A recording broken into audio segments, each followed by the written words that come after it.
My dear drama lovers, welcome back to எம் drama glimpse. இன்னைக்கு நம்ம ஒரு காமெடியான வேம்பயர் மூவி தான் பார்க்க போறோம். இப்போ ஸ்டார்டிங் எடுத்தோன்னையும் அப்படி எஃப்எம்ல வழக்கத்தை விட இந்த வருஷம் வெயில் ரொம்ப அதிகமா தான் இருக்கு, அதனால அவ்வளவா யாரும் வெளியே வராதீங்க அப்படிங்கிற மாதிரி அனௌன்ஸ் பண்ணிக்கிட்டு இருப்பாங்களா. அப்போ ஒருத்தன் ஃபுல் பிளாக் அண்ட் பிளாக் ட்ரெஸ்ல நடக்கவே ரொம்ப கஷ்டப்பட்டுக்கிட்டு அந்த வெயிலோட வெப்பம் தாங்காம ஒரு ஓரமா வந்து உட்காருவான். அப்போ அந்த இடத்துக்கு கியூட்டா ஒரு குட்டி பையன் வந்து, அங்கிள் என்ன உங்களை பார்க்கவே ஒரு மாதிரி டயர்டா இருக்கீங்க, இங்க பக்கத்துலதான் என்னோட வீடு இருக்கு, நீங்க வேணா அங்க வரீங்களா அப்படிங்கிற மாதிரி அந்த குட்டி பையன் கூப்பிடுவான். ஆனா அதுக்கு அந்த ஆள் ஒரு மாதிரி வில்லத்தனமா, அதுக்குத்தான் நானும் வெயிட் பண்றேன் அப்படிங்கிற மாதிரி சொல்லுவான். அவன் சொன்ன அடுத்த செகண்ட்லயே இப்ப அப்படியே அவன் கண்ணே ஒரு மாதிரி ரெட் ஆயிரும். ஐயோ போச்சு, இந்த ஆளுக்கு ஏதோ பிரச்சனைன்னு நினைக்கிறேன், அந்த குட்டி பையன் ஏதோ பண்ண போறான் அப்படின்னு பார்த்தா இப்ப அந்த குட்டி பையன் கூப்பிட்டதுக்காக அவனோட வீட்லயே போயிருப்பான். அது ஒரு நாள் 2 நாள் கிடையாது, கிட்டத்தட்ட 10 வருஷம் இருப்பான். இப்ப அப்படியே 2025ல தான் காட்டுவாங்க. அந்த குட்டி பையன் இப்ப நல்லா வளர்ந்துருவான். அவனுக்கு கரெக்டா 15 வயசு. அவன் பேரு ரிஹிட்டோ. அவங்க பரம்பரையா ஒரு பாத்திங் பிளேஸ் ரன் பண்ணிக்கிட்டு இருப்பாங்க.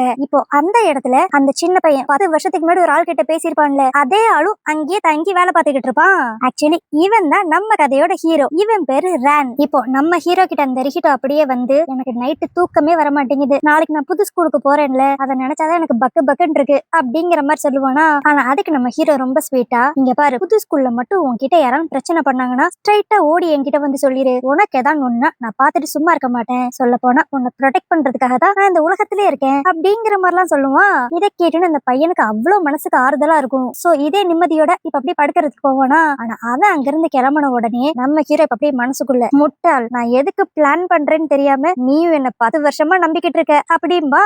என்னடா நம்ம ஹீரோ இப்படி பேசுறான் அப்படின்னு சொல்லி பார்த்தா இப்ப அப்படியே நம்ம ஹீரோவோட கையில இருக்கிற நகம்லாம் ரொம்ப ஷார்ப்பா மாறும். அவன் பல்லுமே நார்மலா இல்லாம வேம்பயர் பல்லு மாதிரியே மாறும். என்னன்னு பார்த்தா நம்ம ஹீரோ மனுஷனே கிடையாது, வேம்பயர் போல. அவன் அப்படியே 10 வருஷத்துக்கு முன்னாடி உன்னை நான் பார்த்தப்பயே உன்னோட ரத்தத்தை உரியணும்ட்டு ரொம்ப ஆசைப்பட்டேன், ஆனா அப்போ உன் ரத்தத்தை குடிக்கிறத விட உனக்கு 18 வயசு ஆனதுக்கு அடுத்து நீ பியூர் வெர்ஜினா இருக்கிறப்ப ஒரு ரத்தத்தை குடிக்கிறதுலதான் அவ்வளோ டேஸ்ட் இருக்கும் அப்படிங்கிற மாதிரி நம்ம ஹீரோ சொல்லிக்கிட்டு இருப்பான். அடப்பாவி, கொஞ்ச நேரத்துக்கு முன்னாடி அவனை காப்பாத்துறதுக்கு தான் இந்த உலகத்திலே பிறந்திருக்கேன் அப்படிங்கிற மாதிரி பேசினேன், இப்ப பார்த்தா அவனை கொல்றதுக்காக வெயிட் பண்ணிக்கிட்டு இருக்கேடா அப்படிங்கிற மாதிரி தான் இருக்கும். அதுக்கடுத்து அப்படியே அடுத்த நாள் காலையில தான் காட்டுவாங்க. அந்த ரிஹிட்டோ ரொம்ப ஆர்வமா ஸ்கூலுக்கு கிளம்பிக்கிட்டு இருப்பானா. அப்ப அவனோட ஃபேமிலி மெம்பர்ஸ் எல்லாரும் அப்படியே, டே இது ஒரு யூத்ஃபுல்லான லைஃப்டா, அதனால எப்ப பார்த்தாலும் படிப்புன்னு இல்லாம சும்மா ஒரு கேர்ள் ஃப்ரெண்ட் கூட சுத்துறது, ஃபன் பண்றது அப்படிங்கிற மாதிரி இரு, அதனால எந்த தப்பு இல்ல அப்படின்ட்டு அந்த வீட்டுல இருக்கிறவங்களே அட்வைஸ் பண்ணிக்கிட்டு இருப்பாங்க. ஆனா இதை கேட்டோட நம்ம ஹீரோ அப்படியே பதறி அடிச்சுக்கிட்டு, என்னது கேர்ள் ஃப்ரெண்டா, அதெல்லாம் இந்த வயசுல வச்சுக்கவே கூடாது, ஸ்கூலுக்கு போனோமா படிச்சோமா வந்தோமான்னு இருக்கணும், அதுதான் இந்த வயசுக்கு கரெக்டானது அப்படிங்கிற மாதிரி அட்வைஸ் பண்ணுவான். நம்ம ஹீரோ ஏன் சம்பந்தமே இல்லாம இப்படி அட்வைஸ் பண்றான் அப்படின்ட்டு பார்த்தா, இந்த ரிஹிட்டோ மட்டும் ஏதாண்டு ஒரு பொண்ணை லவ் பண்ணி அதனால அப்படி இப்படின்ட்டு இருந்தானா அவனோட வெர்ஜினிட்டி போயிரும். நம்ம ஹீரோக்கு அவனோட பியூர் வெர்ஜின் பிளட் தான் வேணும் போல, அதனாலதான் அவன் இப்படிலாம் அட்வைஸ் பண்ணிக்கிட்டு இருக்கான். ஆனா இதை எதையும் அந்த ரிஹிட்டோ கேட்கற மாதிரியே இருக்க மாட்டான். அவன் அப்படியே வேமா ஸ்கூலுக்கு போறதுலதான் இருப்பானா. நம்ம ஹீரோ அப்படி பின்னாடியே போய், நான் சொல்றதை கேளுடா அப்படின்னு சொல்லலாம் நினைப்பான். ஆனா வீட்டை விட்டு ஒரு 2 அடி எடுத்து வச்சனையும் அந்த வெயிலோட சூடு நம்ம ஹீரோக்கு தாங்கவே முடியாது. அதனால இப்ப அப்படியே அந்த சூரியனை திட்டிட்டு திரும்பி வீட்டுக்குள்ளேயே வந்துருவான். ஏன்னா வேம்பயர்களுக்கு சுத்தமா வெயில்னா ஆகவே ஆகாது. அதுக்கடுத்து அப்படியே ஈவினிங் தான் காட்டுவாங்க. ஸ்கூல் முடிஞ்ச உடனே அந்த ரிஹிட்டோ இப்ப அப்படியே வேமா ஓடி வந்து நம்ம ஹீரோ கிட்ட ஏதோ சொல்ல வருவான். இதை பார்த்துட்டு நம்ம ஹீரோ, போச்சு இவனை ஸ்கூல்ல யாரோ புள்ளி பண்ணிட்டாங்க போல அப்படின்ட்டு செமையா கடுப்பாவான். ஆனா அப்ப அந்த ரிஹிட்டோ சிரிச்சுக்கிட்டே, நான் உங்ககிட்ட ஒரு முக்கியமான விஷயம் சொல்லணும், நான் ஒரு பொண்ணை லவ் பண்றேன் அப்படிங்கிற மாதிரி சொல்லுவான்.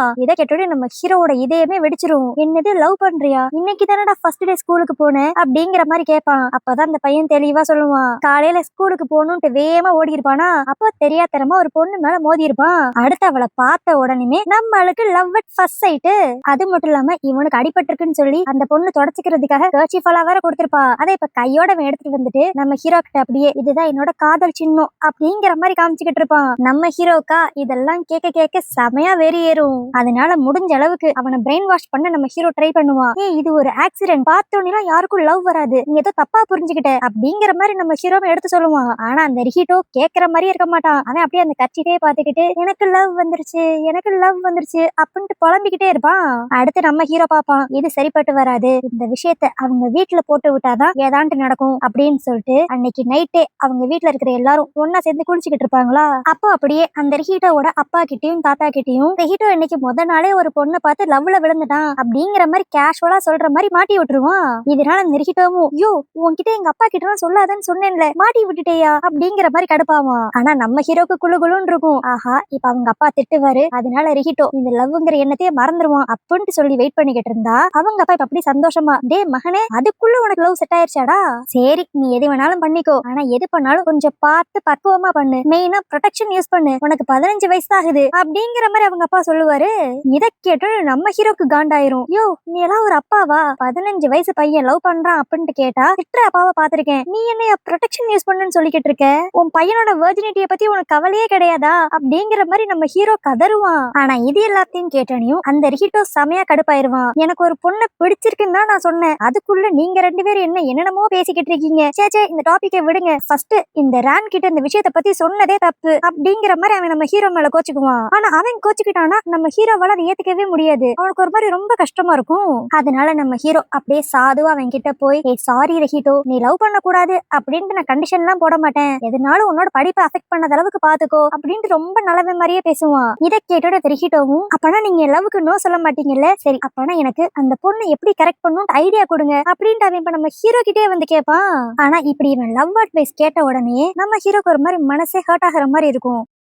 என்னன்னு பார்த்தா ஒரு 200 வருஷத்துக்கு முன்னாடி நம்ம ஹீரோக்கு ஒரு மாஸ்டர் ஒருத்தவர் இருந்திருப்பாரு. அவருன்னா நம்ம ஹீரோக்கு ரொம்ப பிடிக்கும். ஆனா அவர் ஒரு நார்மலான மனுஷன், அதனால ஒரு ஃபயர் ஆக்சிடென்ட்ல இறந்து போயிருவாரு.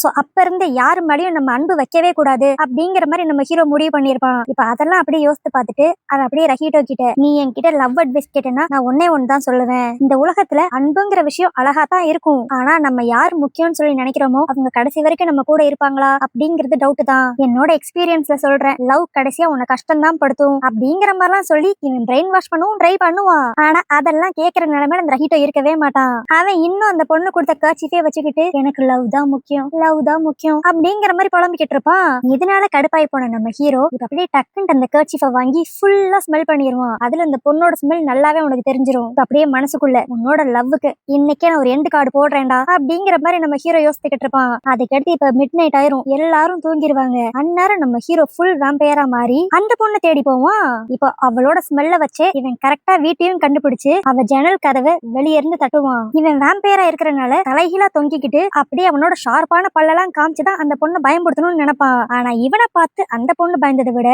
அந்த பொண்ணை பார்த்து நம்ம ஹீரோ தான் பயப்படுவான். என்னன்னு பார்த்தா அந்த பொண்ணு ஃபேஸ் மாஸ்க் போட்டிருக்கும். இதனால நம்ம லைட்டா ஜெர்க்காய் பயந்துருவாரு. சரி அட்லீஸ்ட் அதுக்கடுத்தான்ட்டு அந்த பொண்ணு இந்த ஷார்ப்பான பல்லு இவன் தலைகீழா தொங்குறது இதெல்லாம் பார்த்துட்டு வேம்பயர்னு சொல்லி பயப்படும் சொல்லி பார்த்தா அது நம்ம ஹீரோ கிட்ட ஸ்வீட்டா பேசிக்கிட்டு இருக்கும். நீங்க உண்மையிலே வேம்பயரா? வா, வேம்பயரை பார்க்கணுங்கிறது என்னோட எத்தனை நாள் கனவு தெரியுமா அப்படிங்கிற மாதிரி எல்லாம் பேசுவா. என்னன்னு பார்த்தா இவளுக்கு சின்ன வயசுல இருந்து வேம்பயர்னா ரொம்ப பிடிக்கும் போல.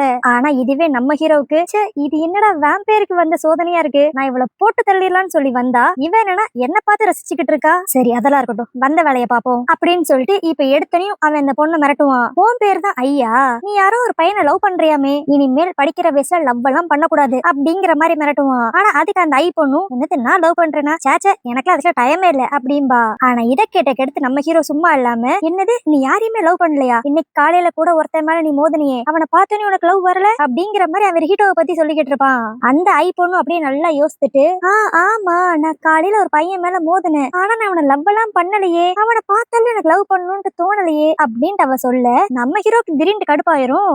எங்க ரஹிட்டோக்கு என்ன குறைச்சல், பார்க்க அழகா தானே இருப்பான், அவனை லவ் பண்றதுக்கு உனக்கு என்ன கஷ்டமா இருக்கா அப்படிங்கிற மாதிரி நம்ம எதுக்கு வந்திருக்கோங்கிறதே மறந்துட்டு நம்ம ஹீரோ இப்ப டோட்டலா ஆப்போசிட்டா பேசிக்கிட்டு இருப்பான்.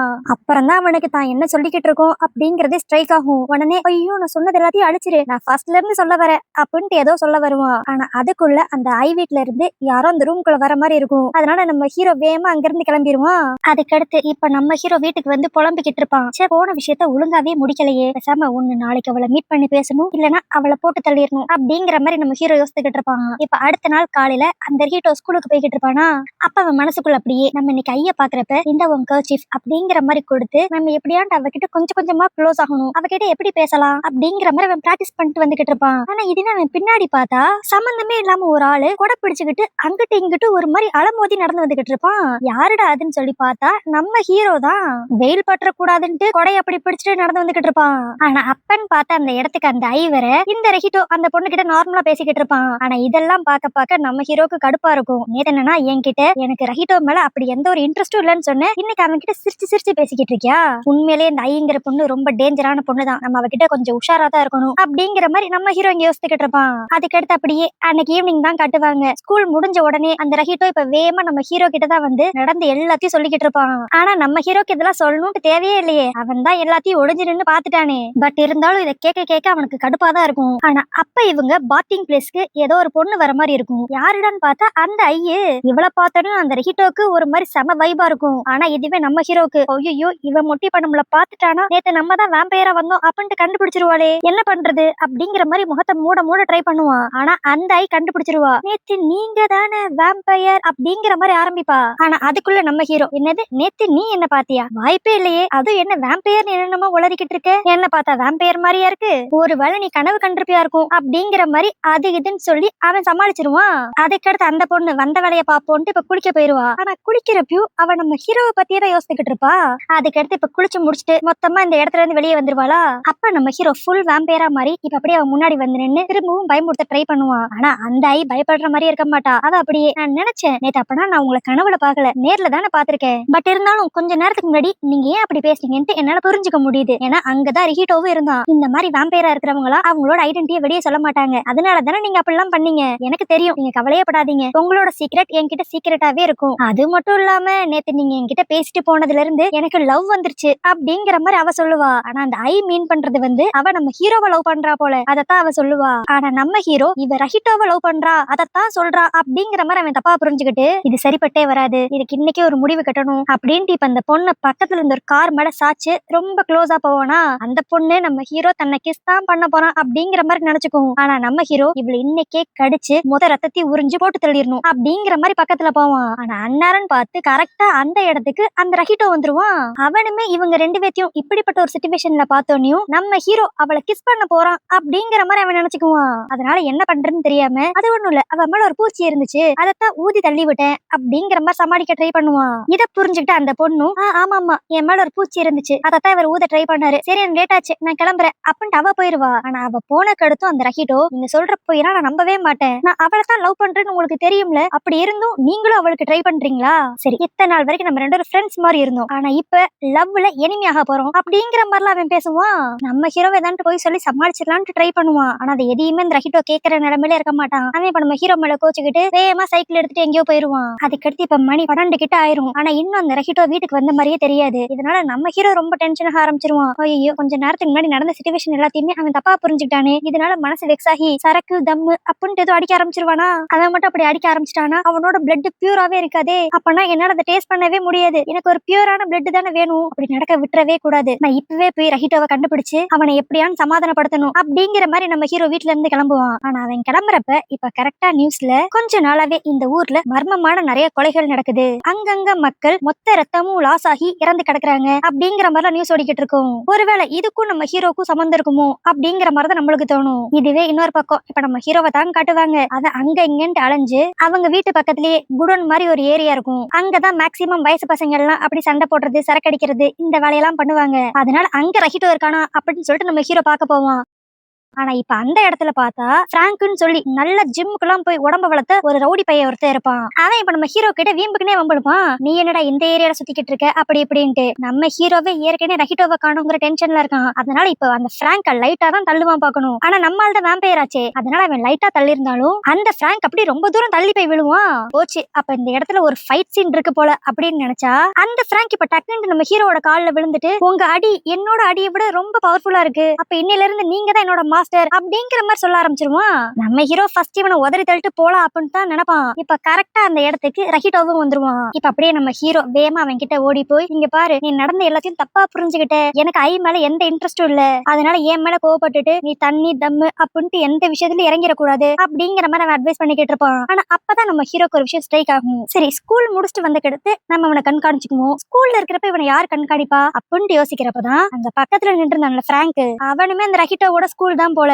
அதனால நம்ம ஹீரோ இப்ப அப்படியே அந்த பிராங்க் கிட்ட, நீ என்ன உன்னோட மாஸ்டரா இருக்கணும்னு தானே சொன்ன, நான் இன்னில இருந்து உன்னோட மாஸ்டர் தான். உன்னோட ஃபர்ஸ்ட் வேலையே ஸ்கூல்ல இந்த ரஹிட்டோவை எந்த ஒரு கெட்ட பசங்க கூட சேராம பாத்துக்கணும் அப்படிங்கிற மாதிரி அந்த பிராங்க்கு ஒரு ஆர்டர் கொடுத்துருவான். அதனால இப்ப அடுத்த நாள்ல இருந்தே அந்த ரஹிட்டோ கூடயே தான் அந்த பிராங்க் ஸ்கூல்ல சுத்திக்கிட்டே இருப்பான். அப்போ அந்த இடத்துக்கு அந்த ஐ வருவா. என்னன்னு பார்த்தா அந்த ஐ வந்து வேற யாருமே இல்ல, இந்த பிராங்கோட தங்கச்சி போல. அதை இப்ப அப்படியே கேஷுவலா பிராங்க் கிட்ட, நேத்து என்னடா வீட்டுக்கே நீ வரவே இல்ல அப்படின்ட்டு கேக்குறப்ப, அவன் அப்படியே எனக்கு புதுசா ராணுன்னு சொல்லி ஒரு மாஸ்டர் கிடைச்சிருக்காரு, நான் அவர் கூட தான் இனிமேல் இருக்க போறேன் அப்படின்பா. இதை கேட்டுட்டு அந்த ஐ கண்டுபிடிச்சிருவா. ஓகே, இவன் இந்த வேம்பயர் தான் ராணுன்னு சொல்றான்.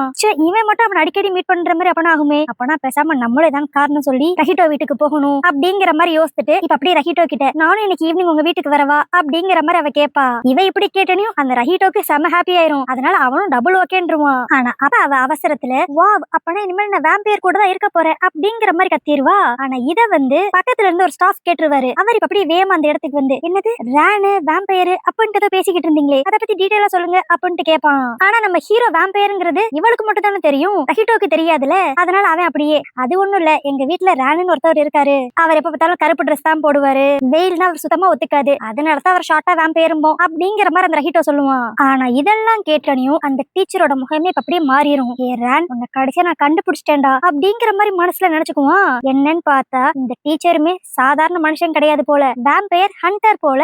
அதாவது இந்த உலகத்துல எங்கெங்கெல்லாம் வேம்பயர் இருக்காங்களோ அவங்கள தேடி கொல்றதுதான் இவனோட வேலையே. அது மட்டும் இல்லாம இவனுக்கு நம்ம ஹீரோவை பத்தி நல்லாவே தெரிஞ்சிருக்கும். நம்ம ஹீரோவை தான் இவன் கிட்டத்தட்ட 10 வருஷமா தேடிக்கிட்டு இருந்திருப்பான் போல. இப்போ அந்த ரஹிட்டோ பேசிக்கிட்டு இருந்ததுலயே நம்ம தேடிக்கிட்டு இருக்க ஆள் இவன் தான் அப்படிங்கறத கன்ஃபார்ம் பண்ணிட்டு ஸ்ட்ரைட்டா நம்ம ஹீரோவை போட்டு தள்ளுறதுக்காக அந்த பாத்திங் ஏரியாக்கே போயிருவான். அங்க பார்த்தா இவன் எதிர்பார்த்த மாதிரி இப்ப நம்ம ஹீரோ மட்டும் தான் அந்த இடத்துல இருப்பான். இந்த டீச்சரை பார்த்தோனையும் இவன் ஒரு வேம்பயர் ஹண்டர் அப்படிங்கிற விஷயம் நம்ம ஹீரோக்கும் தெரிஞ்சிரும். அதனால அந்த இடத்துல அப்படி ஒரு செம்ம ஃபைட் நடக்கும். ஆனா கடைசியில நம்ம ஹீரோ தான் அந்த டீச்சர் இப்ப அப்படி தரையில போட்டு லாக் பண்ணி, இதோட உன் சோலி முடிஞ்சிடா அப்படின்ட்டு கடிக்கலான்ட்டு போவான். ஆனா இதுக்கு அந்த டீச்சர் அப்போஸ் பண்ணாம, கடி கடி, அதுக்காகத்தான் நான் பல வருஷமா வெயிட் பண்ணிக்கிட்டு இருக்கேன் அப்படிங்கிற மாதிரி ஆர்வமா சொல்லுவான். என்னடா இது இவன் இப்படி சொல்றான் அப்படின்னு சொல்லி பார்த்தா இந்த டீச்சர் ஆக்சுவலி வேம்பயர் ஹண்டர் தான். இவனுக்கு வேம்பயர்னாவே சுத்தமா பிடிக்காது. அப்படி இருக்கிறப்ப ஒரு 12 வருஷத்துக்கு முன்னாடி ஒவ்வொரு வேம்பயரா போட்டு தள்ளுறப்ப நம்ம ஹீரோவையும் போட்டு தள்ளலாம்னு நினைச்சிருப்பான். ஆனா அப்ப நம்ம ஹீரோ ஒரு மனுஷனோட ரத்தத்தை உரியறத பார்த்தோன்னையும் இவனுக்கும் நம்ம ஹீரோ கிட்ட வேம்பயர் கடி வாங்கணும் அப்படிங்கிற மாதிரி ஒரு கேவலமான ஆசை வந்திருக்கும். அதனாலதான் இவன் நம்ம ஹீரோவை 10 வருஷமா தேடிக்கிட்டு இருந்திருப்பான். இப்ப இவனே வந்து வாலண்டியரா கடி கடி அப்படின்னு நம்ம ஹீரோக்கு இவனை கொல்ற இன்ட்ரெஸ்டே போயிருக்கும். அதனால அந்த டீச்சர் அதே இடத்துல விட்டுட்டு போயிருவான். ஆனா அந்த டீச்சர் அடங்க மாட்டான். நான் எப்படியான்ட்டு உங்ககிட்ட இருந்து ஒரு கடியை வாங்கியே அவன் அப்படிங்கிற மாதிரி அவன் ஒரு எண்ணத்தோட இருப்பான். இப்படி இருக்கிற டைம்ல தான் இவங்க ஊர்ல ஒரு ஃபெஸ்டிவல்னு சொல்லிட்டு நம்ம ஹீரோவும் ரஹிட்டோவும் வெளியே போலான்ட்டு பிளான் பண்ணிருப்பாங்க. ஆனா அப்ப கரெக்டா அந்த இடத்துக்கு பிராங்க், அந்த பொண்ணு ஐயே, அப்புறம் இந்த டீச்சர் 3 பேருமே சேர்ந்து வருவாங்க. என்னடா இது இவ்வளவு கும்பலா வந்திருக்கீங்க அப்படின்ட்டு பார்த்தா அந்த பிராங்க் தன்னோட மாஸ்டர் கூட இருக்கணும்னு சொல்லிட்டு அவன் வந்திருப்பான். அந்த ஐ பொண்ணு நம்ம ஹீரோவை எப்படியான்னு கரெக்ட் பண்ணிடணும் அப்படிங்கிற எண்ணத்துல அவ வந்திருப்பா. இன்னொரு பக்கம் அந்த டீச்சர் எப்படியான்ட்டு இந்த வேம்பயர் கிட்ட இருந்து ஒரு கடியை வாங்கிடணும் அப்படின்ட்டு அவனும் இந்த கும்பல் கூட சேர்ந்திருப்பான். இதனால நம்ம ஹீரோக்கே ஒரு மாதிரி சையன் ஆயிரும். ஆனா இப்ப நம்ம ஹீரோக்கு இருக்கிற டென்ஷன் எல்லாம் பார்த்தாதுன்ட்டு அந்த ரஹிட்டோ அப்படியே நம்ம ஹீரோ கிட்ட வந்து, இன்னைக்குதான் பெர்ஃபெக்டான டைம், நான் ஐ கிட்ட என்னோட லவ் சொல்ல போறேன் அப்படிங்கிற மாதிரி அவன் ஒரு பக்கம் சொல்லிக்கிட்டு இருப்பான். நம்ம ஹீரோவோட மெயின் இன்டென்ஷனே இவனையும் ஐயையும் சேரவே விட்டுறக்கூடாது அப்படிங்கறதுதான். அதனால இன்னைக்குதான் கரெக்டான டைம், இவன் அவனோட லவ் சொல்றதுக்கு முன்னாடியே அந்த ஐய போட்டு தள்ளிடணும் அப்படிங்கிற மாதிரி நம்ம ஹீரோ ஒரு பிளான போடுவான். இதனால எல்லாரும் மும்மரமா திருவிழால ஷாப்பிங் பண்ணிக்கிட்டு இருக்கப்ப யாருக்குமே தெரியாம இவன் அந்த ஐய தனியா தூக்கிட்டு வந்துருவான். அதுவும் இவளை மெயினா பயன்படுத்தணுங்கிறதுக்காக நம்ம ஹீரோ இவளை நல்ல ஹைட்டுக்கு தூக்கிட்டு போவான். ஆனா இதுவே அந்த ஐய தான் பார்க்கணும். அவ அப்படியே சந்தோஷப்பட்டுக்கிட்டு இருப்பா. வாவ், இந்த வேம்பயருக்கு என் மேல செம்ம லவ்னு நினைக்கிறேன், அதனாலதான் நான் ஹைட்ல தூக்கிட்டு போறான் அப்படிங்கிற மாதிரி அவ ரொமான்டிக் ஃபீல்ல இருப்பா. அதனால அவ இப்ப அப்படியே ஸ்ட்ரைட்டாவே நம்ம ஹீரோ கிட்ட கேட்டுருவா, உங்களுக்கு யார் மேலயான்ட்டு இஷ்டம் இருக்கா அப்படின்ட்டு. ஆனா நம்ம ஹீரோவோட இஷ்டம்லாம் இப்ப என்ன, எப்படியான்ட்டு ரஹிட்டோவுக்கு 18 வயசு ஆனோன்னையும் அவனோட ரத்தத்தை குடிக்கணும், அது மட்டும் தான் இப்ப நம்ம ஹீரோ ஆசைப்படுறது. அதனால அவன் அப்படியே அந்த பொண்ணு கிட்ட, எனக்கும் ஒரு ஆள் மேல இன்ட்ரெஸ்ட் இருக்கு, ஆனா அந்த இன்ட்ரெஸ்ட காட்டுறதுக்கான டைம் இது கிடையாது, இன்னொன்னு ஒரு 3 வருஷம் வெயிட் பண்ணா நான் நினைச்சது எல்லாமே நடக்கும் அப்படிங்கிற மாதிரி அவன் சொல்லுவான். ஆனா அத அந்த தப்பா புரிஞ்சுக்குவா. ஏன்னா அவளுக்கும் 15 வயசு தான் ஆகும். அதனால அவ என்ன நினைச்சுக்குவான்னா, ஓ நம்ம மைனருங்கிறனாலதான் இவர் அவரோட லவ் சொல்ல மாட்டேங்கிறாரு, அப்ப நம்மளுக்கு 18 வயசு ஆன உடனேயும் இவன் அவனோட லவ் நம்ம கிட்ட சொல்லிடுவான் அப்படிங்கிற மாதிரி அவ முட்டாள்தனமா யோசிச்சுக்கிட்டு இருப்பா.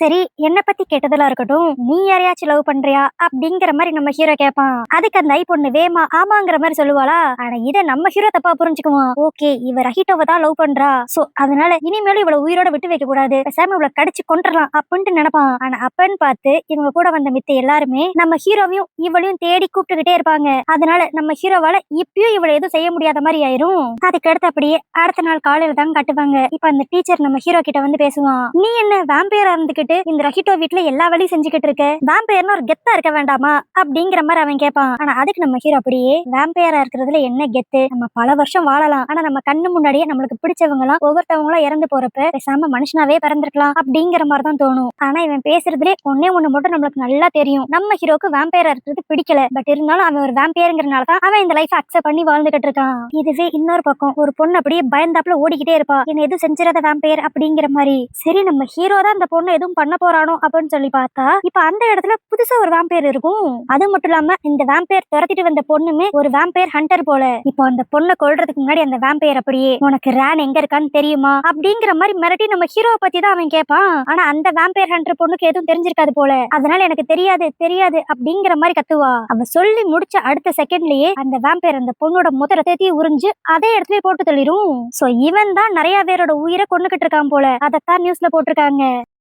அதுக்கடுத்து அப்படியே அடுத்த நாள் ஸ்கூல்ல தான் காட்டுவாங்க. இப்ப அந்த ரஹிட்டோவும் அந்த ஐ பொண்ணும் நேற்று திருவிழாக்கு போனப்ப எடுத்த போட்டோஸ் எல்லாம் ஒன்னொன்னா பார்த்து சிரிச்சுக்கிட்டு இருப்பாங்களா. அப்பதான் அதுல ரஹிட்டோ ஒரு போட்டோவை ஜூம் பண்ணி பார்ப்பான். அதுல பார்த்தா நம்ம ஹீரோவும் இந்த ஐயும் அப்படியே டாப்ல நின்று பேசிக்கிட்டு இருந்திருப்பாங்கல்ல, அது அந்த போட்டோல கேப்சர் ஆயிருக்கும். இதை பார்த்துட்டு இந்த ரஹிட்டோ எல்லாத்தையும் தப்பா புரிஞ்சுக்குவான். ஓகே இந்த ரேனுக்கு இவ்வளவு பிடிச்சிருக்கு, ஆனா நம்ம கிட்ட சொல்லாம இவ்வளவு லவ் பண்ணிக்கிட்டு இருக்கான் அப்படின்ட்டு செம கடுப்பாகி இப்ப ஸ்ட்ரெயிட்டா வீட்டுக்கு போய் இந்த போட்டோவை காமிச்சு நம்ம ஹீரோ கிட்ட எல்லாத்தையும் கேட்டுக்கிட்டு இருப்பான். நம்ம ஹீரோவும் எக்ஸ்பிளைன் பண்ண ட்ரை பண்ணுவான். நீ நினைக்கிற மாதிரி எங்களுக்குள்ள எதுவும் இல்ல, நான் ஜஸ்ட் அவகிட்ட பேசிக்கிட்டு தான் இருந்தேன் அப்படின்ட்டு. ஆனா அதுக்கு அந்த ரஹிட்டோ இப்ப ஒரு மாதிரி ரொம்ப மனசு கஷ்டப்பட்டு, நான் அன்னைக்கே கேட்டப்ப அவ மேல எனக்கு இன்ட்ரெஸ்ட் எதுவும் இல்ல அப்படிங்கிற மாதிரி தானே நீ சொன்ன, உன்னை நம்பினனாலதானே நானும் அதை பெருசா எடுத்துக்கவே இல்லை, ஆனா கடைசியில எனக்கே நீ இப்படி துரோகம் பண்ணிட்ட பாத்தியா அப்படிங்கிற மாதிரிலாம் அந்த ரஹிட்டோ சொல்லுவான். இவன் இவ்வளவு ஹர்ட் ஆகி பேசின உடனேயும் நம்ம ஹீரோக்கே ஒரு மாதிரி கஷ்டமாயிரும். சரின்ட்டு அவனை சமாதானப்படுத்தலான்னு சொல்லி பார்த்தா அவன் இப்ப அப்படியே கோச்சுக்கிட்டு வீட்டை விட்டே போயிருவான். இதுவே இன்னொரு பக்கம் அந்த ஸ்கூல்ல தான் காட்டுவாங்க. இப்ப திடீர்னு ஒரு கிளாஸ் ரூம்ல இருந்து நிறைய ஸ்டூடெண்ட்ஸ் அப்படியே அலறி அடிச்சுட்டு ஓடுவாங்க. இத பார்த்த அந்த வேம்பையர் ஹண்டர் டீச்சர் அப்படியே என்னாச்சுடா ஏன்டா இப்படி பயந்துட்டு போறீங்க அப்படின்ட்டு உள்ள போய் பார்த்தா அங்க அந்த புதுசா பார்த்த வேம்பையர் உட்கார்ந்துருப்பான். ஆக்சுவலி இந்த புதுசா வந்த வேம்பையரோட வேலை என்ன, வேம்பையர் ஹண்டர்ஸா பார்த்து தேடி கொன்னுட்டு நம்ம ஹீரோ வேற ஒரு பக்கம் தேடிக்கிட்டு இருக்கான். இப்ப அவங்க வந்ததுக்கு காரணமும் இந்த டீச்சர் வேம்பையர் ஹண்டர் போட்டு தள்ளுறதுக்கு தான் போல. அதனால இந்த டீச்சருக்கும் அந்த புதுசா வந்த வேம்பையருக்கும் ஒரு சம சண்டை நடக்கும். ஆனா இதுல கடைசியா அந்த டீச்சர் தான் ரொம்ப அடி வாங்கியிருப்பானா. அப்ப அந்த வேம்பையர் பக்கத்துல வந்து உனக்கு ரேனுங்கிற வேம்பையரை பத்தி தெரியுமா அப்படின்ட்டு நம்ம ஹீரோவை பத்தி கேட்கும். ஆனா இது ஏதோ ஒரு கெட்ட எண்ணத்துலதான் கேக்குது அப்படின்னு சொல்லிட்டு அந்த டீச்சர் எனக்கு தெரியாது அப்படிங்கிற மாதிரி போய் சொல்லுவான். ஆனா அன்னாரன் பார்த்தாங்க செல்போன் கீழே விழுக அதுல இவங்க திருவிழாக்கு போனப்ப எடுத்து இந்த போட்டோஸ் எல்லாம் இருக்கும். அதுல நம்ம ஹீரோவோட போட்டோவும் இருக்கிறத அந்த வேம்பையர் பாத்துரும். இதனால என்கிட்டே போய் சொல்லிட்டியா அப்படின்ட்டு கடுப்பாகி அந்த வேம்பையர் அந்த டீச்சர் அப்படி கடிக்கலான்ட்டு போயிரும். ஆனா அப்ப அந்த டீச்சர் உஷாரா பக்கத்துல இருந்த ஃபயர் அலாரத்தை ஆன் பண்ணிருவான். இதனால அந்த இடம் பூரா அப்படியே ஃபுல் சவுண்டா இருக்கும். இந்த சத்தத்தை அந்த வேம்பையரால காது கொடுத்து கேட்க முடியாது. இந்த கேப்பை யூஸ் பண்ணிட்டு அந்த டீச்சர் ஓடிடுவான். ஆனா அப்பதான் நம்மளுக்கு இந்த புதுசா வந்த வேம்பையர் யாருங்கிறதே சொல்லுவாங்க. இந்த வேம்பையர் வேற யாருமே இல்ல, நம்ம ஹீரோவோட அண்ணன் போல. கரெக்டா ஒரு 200 வருஷத்துக்கு முன்னாடி இந்த அண்ணன் வேம்பையருக்கு ஒரு மாஸ்டர் ஒருத்தர் இருந்திருப்பாரு. அவருமே மனுஷன் தான், ஆனா அவர் வந்து இவனுக்கு ஒரு அப்பா மாதிரி, அவரை ப்ரொடெக்ட் பண்ணணும் அப்படிங்கிற எண்ணம் மட்டும்தான் இந்த அண்ணன் வேம்பையருக்கே இருந்திருக்கும். அப்படிப்பட்ட டைம்ல இந்த அண்ணன் வேம்பையர் எக்ஸ்ட்ரா ப்ரொடெக்ஷனுக்காக நம்ம ஹீரோவையும் அந்த மாஸ்டருக்கு இன்ட்ரோடியூஸ் பண்ணி விட்டுருப்பான். ஆனா கொஞ்ச நாள் ஆக அந்த மாஸ்டருக்கு இந்த அண்ணன் வேம்பையரை விட நம்ம ஹீரோவை தான் ரொம்ப பிடிச்சிருக்கும். இதெல்லாம் பார்க்க பார்க்க அந்த அண்ணன் வேம்பையருக்கு பொறாமையா தான் இருந்திருக்கும். ஆனா அப்படி இருக்கிற சமயத்துல திடீர்னு இவங்க இருந்த பேலஸே மொத்தமா எரிஞ்சு போக அதுல அந்த மாஸ்டரும் சேர்ந்தே இறந்து போயிருவாரு. இப்படி அவர் இறந்து போனோனையும் அந்த அண்ணன் வேம்பையருக்கு மொத்த கோவமும் இப்ப நம்ம ஹீரோ மேல திரும்பிரும். அவர் என்ன விட்டுட்டு நீ தான் அவருக்கு ஃபர்ஸ்ட்னு சொல்லி உனக்கு முக்கியத்துவம் கொடுத்தாரு, ஆனா நீ பேலஸ் எரிஞ்சப்ப அவரை காப்பாத்தாம விட்டுட்டேல அப்படின்னு சொல்லிட்டு நம்ம ஹீரோ மேல ரொம்ப கோவப்பட்டிருப்பான். அதனால நம்ம ஹீரோவை எப்படியான்ட்டு போட்டு தள்ளணும்ட்டு 200 வருஷமா தேடிக்கிட்டு இருந்திருப்பான். இப்பதான் நம்ம ஹீரோ எங்க இருக்கான் அப்படிங்கிற லீடே உனக்கு கிடைச்சிருக்கும். இதுவே இன்னொரு பக்கம் நம்ம ஹீரோவை தான் காட்டுவாங்க. ரஹிட்டோ மேல கோச்சுக்கிட்டு போயிட்டான் அப்படிங்கிற விஷயம் வந்து நம்ம ஹீரோவை ரொம்ப போட்டு கஷ்டப்படுத்தும். ஆனா அப்பன்னு பார்த்து கரெக்டா அந்த டீச்சர் கால் பண்ண நம்ம ஹீரோ அட்டன் பண்ணி உங்ககிட்ட இப்ப எனக்கு பேசுறதுக்குலாம் டைம் இல்ல அப்படிங்கிற மாதிரி சொல்லுவான். ஆனா ஆப்போசிட்ல பார்த்தா பேசுறது அந்த டீச்சராவே இருக்காது, அது அந்த அண்ணன்காரன். என்னன்னா எப்படியோ மறுபடியும் அந்த டீச்சரை மடக்கி பிடிச்சிட்டான் போல. இப்ப அப்படியே போன்ல நம்ம ஹீரோ கிட்ட உனக்கும் எனக்கும் பழைய கணக்கு நிறைய பேலன்ஸ் இருக்கு, நீ மட்டும் இப்ப உடனே வந்து என்ன பாக்கலனா உனக்கு வேண்டப்பட்ட எல்லாரையும் நான் ஒருத்தவங்களா கொள்ளுவேன் அப்படின்னு சொல்லிட்டு அந்த டீச்சரை போட்டு அடிச்சுக்கிட்டே பேசுவான். இதனால நம்ம ஹீரோவும் இப்ப ஸ்ட்ரைட்டா போய் அவனோட அண்ணனை பாக்கலான்ட்டு கிளம்புவான். இதுவே இன்னொரு பக்கம் அந்த ரஹிட்டோவை தான் காட்டுவாங்க. பாவம், அவன் ஏற்கனவே மனசு உடஞ்ச நிலைமையில தான் இருப்பான். இதனால அவன் மனசுக்குள்ள இருக்கிற எல்லாத்தையும் ஐ கிட்ட போய் சொல்லணும் அப்படின்ட்டு இப்ப மறுபடியும் ஸ்கூலுக்கே போவான். இப்ப அங்க போய் பார்த்தா அந்த டீச்சர் அப்படியே மூஞ்செல்லாம் ரத்தத்தோட ஒரு ஓரமா விழுந்து கிடப்பானா. அவன் கிட்ட போய் என்னாச்சுன்னு இவங்க 2 பேரும் கேட்டா அவன் சொல்றது எல்லாமே ரேன் ஒரு பெரிய ஆபத்துல இருக்கான் அப்படிங்கிற மாதிரி மட்டும் தான் சொல்லிக்கிட்டு இருப்பான். இதுவே இன்னொரு பக்கம் நம்ம ஹீரோவையும் அந்த அண்ணனையும் தான் காட்டுவாங்க. அவன் நம்ம ஹீரோவை பார்த்தனே செம கடுப்பா, உன்னை 200 வருஷம் கழிச்சு பார்த்தாலும் உன் மேல இருக்கிற கோபம் எனக்கு சுத்தமா குறையல. நீ நம்ம மாஸ்டரை நல்லா பாத்துக்குவேங்கிற நம்பிக்கையில தானே நான் அவரை உன் பொறுப்புல விட்டேன். ஆனா நீ கடைசியில அவரை காப்பாத்தவே இல்லையில. நீ நினைச்சிருந்தா அவர் சாகிற நேரத்துல அவரை கடிச்சு அவரையும் வேம்பையரா நீ மாத்திருக்கலாம். ஆனா நீ அப்படி பண்ணவே இல்ல அப்படிங்கிற மாதிரி சொல்லி நம்ம ஹீரோவை போட்டு அடிக்க ஆரம்பிப்பான். ஆனா பதிலுக்கு நம்ம ஹீரோ ஒரு அடி கூட அடிக்க மாட்டான். ஆனா அப்ப அவன் சொல்றது எல்லாமே நான் எனக்கு பிடிச்சவங்களை வேம்பையரா மாத்தவே மாட்டேன், இந்த வேம்பையருங்கிற சாபம் என்னோடய போகட்டும் அப்படிங்கிற மாதிரி அவன் சொல்லுவான். ஆனா நம்ம ஹீரோ என்ன சொன்னாலும் அந்த அண்ணன்காரனுக்கு புரியவே புரியாது. அவன் இப்பவும் நீ எப்படிடா மாஸ்டரை சக விடலாம் அப்படிங்கிற மாதிரி சொல்லிதான் நம்ம ஹீரோவை போட்டு பயங்கரமா அடிப்பான். ஆனா நம்ம ஹீரோ பதிலுக்கு ஒரு அடி கூட அடிக்க மாட்டான். இதனால அந்த அண்ணன்காரனும் என்ன நான் உன்னோட அண்ணங்கிறனால என்ன அடிக்காம இருக்கியா, எனக்கு நம்மளோட ரிலேஷன்ஷிப் பத்திலாம் இனிமேல் அக்கறையே கிடையாது, எனக்கு உன்னை கொல்லணும், உன்னை மட்டும் கிடையாது உன்னை சுத்தி இருக்கிற எல்லாரையும் நான் கொல்லுவேன் அப்படின்பா. அதுவும் அந்த அண்ணன்காரன் மெயினா மீன் பண்றது அந்த ரஹிட்டோவை தான் மீன் பண்ணுவான். ஆனா இப்படி ரஹிட்டோ அப்படிங்கிற பேரை சொன்ன உடனே இவ்வளவு நேரம் அமைதியா இருந்த நம்ம ஹீரோ இப்ப அப்படி ஆக்ரோஷமா மாறி தன்னோட அண்ணன் கூட பார்க்காம இப்ப பதிலுக்கு அப்படி சண்டை போட ஆரம்பிப்பான். சோ இதனால இப்ப அந்த 2 வேம்பையருக்கு நடுவுலயும் செமையா சண்டை நடக்கும். ஆனா இதுல அன்பார்ச்சுனேட்டா நம்ம ஹீரோ தான் நிறைய அடி வாங்குவான். அப்போ அந்த அண்ணன்காரன் செம கடுப்புல நம்ம ஹீரோவோட 2 கையையும் வெட்டி எடுத்துருவான். என்னடா இது இப்படி ஆயிடுச்சு அப்படின்னு யோசிச்சுக்கிட்டு இருக்கப்ப இப்ப கரெக்டா இவங்க இருக்கிற இடத்துக்கு நம்ம ஹீரோவை தேடி அந்த ரஹிட்டோவும் வந்துகிட்டு இருப்பான். இத அந்த அண்ணன்கார வேம்பையருக்கும் தெரிஞ்சிரும். அதனால அடுத்து ரஹிட்டோவை போட்டு தரணும் அப்படிங்கறதுக்காக ஒரு ஓரமா பதுங்கி நின்னுகிட்டு இருப்பான். ஆனா இது தெரியாத அந்த ரஹிட்டோ இப்ப நம்ம ஹீரோவை எப்படியோ தேடி கண்டுபிடிச்சு அவனை காப்பாத்தலான்னு சொல்லி வந்து பார்த்தா அங்க நம்ம ஹீரோ 2 கை இல்லாம இருப்பான். அதனால எங்க நம்ம ஹீரோக்கு ஏதாண்டு ஆயிருமோ அப்படின்ட்டு அவன் ரொம்ப பயப்படுவான். ஆனா அப்பதான் நம்ம ஹீரோக்கு ஒரு விஷயம் புரிய வரும். இவன் என்னதான் இந்த 10 வருஷமா ரஹிட்டோவை கொல்லணும், அவனோட ரத்தத்தை உரியணும் அப்படின்னு சொல்லிட்டு அவன் கூட இருந்திருந்தாலும் நம்ம ஹீரோக்கு அவனே அறியாம ரஹிட்டோ மேல ஒரு பெரிய பாசம் ஒண்ணு இருந்திருக்கும். அதனாலதான் ரஹிட்டோ கோச்சுக்கிட்டா நம்ம ஹீரோவால அதை அக்செப்ட் பண்ணிக்கவே முடியாத நிலைமையில இருந்திருப்பான். அப்பன்னு பார்த்து கரெக்டா அந்த அண்ணன்கார வேம்பையர் அந்த இடத்துக்கு வந்துருவான். அதனால இப்ப ரஹிட்டோக்கு என்ன பண்றதுன்னே தெரியாது. டக்குன்னு நம்ம ஹீரோவை கூப்பிட்டுக்கிட்டு அந்த ஸ்கூலோட மொட்டை மாடிக்கு போயிருவான். ஆனா இப்ப அந்த இடத்துக்கும் அந்த அண்ணன்காரன் வந்து ரஹிட்டோவை அடிக்க ஆரம்பிச்சிருவான். இதை பார்த்துட்டு நம்ம ஹீரோவால ஏத்துக்கவே முடியாது. எப்படியான்ட்டு அந்த அண்ணனை போட்டு அடிக்கலாம்னு நினைப்பான். ஆனா அவன்கிட்ட தான் இப்ப கையே இருக்காதே. அதனால அவனோட பவரை யூஸ் பண்ணி வெட்டப்பட்ட அவனோட கையை எப்படியான்ட்டு மறுபடியும் அவனோட உடம்போட சேர்க்கணும்னு பிளான் போடுவான். இப்ப அப்பன்னு பார்த்து கரெக்டா அந்த ஐ பொண்ணு மொட்டை மாடிக்கு வந்துருவா. இது என்னடா புதுசா ஒரு பொண்ணு இருக்கா, சரி யாரா இருந்தா எனக்கு என்ன, நான் அந்த 2 பேரையும் போட்டு தள்ள போறேன் அப்படிங்கிற மாதிரி சொல்லிட்டு அந்த அண்ணன்காரன் கொஞ்சம் கொஞ்சமா பக்கத்துல வருவானா. ஆனா இந்த கேப் யூஸ் பண்ணிக்கிற நம்ம ஹீரோ அவனோட மொத்த பவரை யூஸ் பண்ணி இப்ப அவனோட வெட்டப்பட்ட கையை அவனோட உடம்பு கூட எப்படியோ சேர்த்துருவான். இதை பார்த்தோன்னே அந்த அண்ணன்காரனே ஒரு மாதிரி ஷாக் ஆயிருவான். உன்கிட்ட இவ்வளவு பவர் இருக்கா அப்படிங்கிற மாதிரி. இதனால இப்ப மறுபடியும் நம்ம ஹீரோவுக்கும் அந்த அண்ணன்காரனுக்கும் ஒரு ஃபைட் வர மாதிரி தெரியும். ஆனா அப்பன்னு பார்த்து அந்த ஐயோ ரஹிட்டோவும் டக்குன்னு ஒரு கிராஸ் சிம்பிள் மாதிரி ஒண்ணு உருவாக்க இத பார்த்து அந்த அண்ணன்கார வேம்பையர் பயப்பட ஆரம்பிச்சிருவான். ஆனா நம்ம ஹீரோக்கு ஒண்ணும் ஆகாது. என்னன்னு பார்த்தா இந்த கிராஸ்னால நார்மலா வேம்பையர்ஸ்ல எதுவும் செய்ய முடியாது. ஆனா இந்த அண்ணன்காரனுக்கு மட்டும் அந்த கிராஸ பார்த்தா ஒரு பயம் இருக்கும் போல. இப்ப இந்த விஷயம் தெரிஞ்ச உடனே அந்த ஐ அப்படியே நல்லா அந்த அண்ணன்காரன் கிட்ட மட்டும் போய் அந்த கிராஸ் அப்படியே காட்ட இதனால அவன் செமையா பயந்துகிட்டு அந்த மொட்டை மாடியும் 10 ரவுண்டுக்கு மேல அடிச்சுக்கிட்டு இருப்பான். இத பாக்க நம்மளுக்கே என்னடா இது உன்னை டெரரான வேம்பையர் நினைச்சா நீ டம்மி பீஸா இருப்ப போலயே அப்படிங்கிற மாதிரி தான் இருக்கும். இதுவே இன்னொரு பக்கம் நம்ம ஹீரோவை தான் காட்டுவாங்க. அவன் ஒரு ஓரமா உட்காந்துருப்பானா. அப்ப அந்த இடத்துக்கு ரஹிட்டோ போய் இங்க நடந்ததை வச்சு நீங்க யாருன்னு எனக்கு தெரிஞ்சிருச்சு, பட் இருந்தாலும் எனக்கு உங்களை பார்த்து என்னைக்குமே பயம் கிடையாது, நீங்க எப்பயுமே என்னோட அண்ணன் ரேன் தான் அப்படிங்கிற மாதிரி மாதிரியே ஃப்ரெண்ட்லியா பேசுவான். அப்புறம் என்ன நம்ம ஹீரோ அதே இடத்துல அந்த ரஹிட்டோவை கட்டி பிடிச்சிட்டு என்ன மன்னிச்சிரு, நான் உன்கிட்ட எல்லாத்தையும் சீக்கிரட்டா வச்சிருக்கவே கூடாது அப்படிங்கிற மாதிரி அவனும் சாரி கேட்பான். இன்னொரு பக்கம் அந்த ரஹிட்டோவும் நான் கொஞ்ச நேரத்துக்கு முன்னாடி உங்ககிட்ட ஓவரா பேசிட்டேன், அதனால என்னையும் மன்னிச்சிருங்க அப்படிங்கிற மாதிரி அவனும் சாரி கேட்டு நம்ம ஹீரோ ஹக் பண்ணிக்குவான். சோ இதே இடத்துல இவங்களுக்குள்ள இருந்த எல்லா மிஸ் அண்டர்ஸ்டாண்டிங்கும் கிளியர் ஆகி ஒரு அண்ணன் தம்பியா அப்படியே ஒற்றுமையாயிருவாங்க. சரி ஓகே, இப்ப ரஹிட்டோவை நம்ம ஹீரோ தம்பி அக்செப்ட் பண்ணிக்கிட்டான், இனிமேல் அவனோட ரத்தத்தை குடிக்கணும்னு அலைய மாட்டான் அப்படின்ட்டு நினைச்சா அடுத்து அப்படியே ஒரு 4 மாசம் கழிச்சுதான் காட்டுவாங்க. இப்ப ரஹிட்டோவுக்கு 16 வயசு ஆயிரும். அப்ப அந்த பர்த்டே ஃபங்க்ஷனுக்கு அந்த வேம்பையர் ஹண்டர் டீச்சரும் வந்திருப்பானா. அவன் அப்படியே நம்ம ஹீரோ கிட்ட நீ இத்தனை நாள் ரஹிட்டோவோட பிளட்டுக்காக தான் வெயிட் பண்ணிக்கிட்டு இருந்தேன்னு நல்லாவே தெரியும், இப்பதான் உன்னோட தம்பி மாதிரி நீ சொல்லிட்டேல, அப்ப இனிமேல் நீ அவனுக்காக வெயிட் பண்ணாம ஸ்ட்ரைட்டா என்னோட ரத்தத்தை தானே குடிப்ப அப்படிங்கிற மாதிரி பக்கத்துல வந்து கேட்பான். ஆனா அதுக்கு நம்ம ஹீரோ ஒரு மாதிரி வில்லத்தனமா சிரிச்சுக்கிட்டு அப்படியே ரஹிட்டோ ஒரு பார்வை பார்ப்பான். இந்த பார்வையிலேயே இன்னும் நம்ம ஆள் திருந்தல, ரஹிட்டோட ரத்தத்தை குடிக்கணும் அப்படிங்கிற எண்ணம் அவனுக்குள்ள இருக்கு அப்படிங்கிற மாதிரி நம்மளுக்கு காட்டுவாங்க. சோ 2 வருஷம் கழிச்சு நம்ம ஹீரோ ரஹிட்டோட ரத்தத்தை குடிச்சாலும் குடிக்கலாம், இல்ல தம்பிங்கிற பாசத்துல குடிக்காமையும் போகலாம் அப்படிங்கிற மாதிரி ஒரு ஓபன் எண்டிங்கோட இந்த மூவியை இங்க முடிச்சிருப்பாங்க. சோ நீங்க என்ன நினைக்கிறீங்க? கடைசியா நம்ம ஹீரோ ரஹிட்டோட ரத்தத்தை 2 வருஷம் குடிச்சு குடிப்பானா மாட்டானா அப்படிங்கிற உங்க எண்ணத்தை கமெண்ட்ல மென்ஷன் பண்ணிருங்க. இந்த கதை உங்களுக்கு பிடிச்சிருந்துச்சுன்னா லைக் பண்ணிருங்க, உங்க ஃப்ரெண்ட்ஸ் எல்லாருக்கும் ஷேர் பண்ணிருங்க, மறக்காம ஹைப் பண்ணிருங்க. இதே மாதிரி வேற ஒரு கதையோட வேற ஒரு வீடியோ வந்து உங்களை பாக்குறேன். அது வரைக்கும் பை.